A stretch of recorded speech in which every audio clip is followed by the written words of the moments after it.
May 1 Malayali ഫിലിമിൻ്റെ റിലീസാണ്. Actually അങ്ങനെ പഴയ നിവിൻ പുതിയ നിവിൻ എന്നൊന്നുമില്ല, പക്ഷെ നല്ല സിനിമയാണ്. ഒരു സാധാരണ സിനിമ, പക്ഷെ എനിക്ക് തോന്നുന്നു ഒരുപാട് ലൈഫും ഒരു മലയാളിയുടെ കഥയാണ്.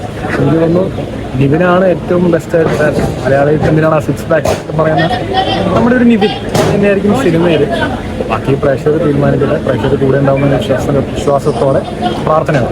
Thank you. സാധാരണ ഒരു സിനിമയില് ഇപ്പൊ ജനഗണമനയാണെങ്കിലും ട്യൂണാണെങ്കിലും ഒരു പൊളിറ്റിക്സ് വ്യക്തിയായിട്ട് പറയുന്നുണ്ട്. ഈ സിനിമയില് ഇത് നിങ്ങൾ കാണും. ഇതിൻ്റെ അകത്ത് അങ്ങനെയൊന്നുമല്ല, നിങ്ങൾ കാണും, കണ്ടിട്ട് ബാക്കി പറയാം. അതിനാണ് കൂടുതലായിട്ട് ഫാമിലി ഓഡിയൻസ് ഇഷ്ടപ്പെട്ടിരുന്ന ഒരു നിവിനുണ്ട്. ആ നിവിന്റെ അതെ 100% തിരിച്ചു വരും.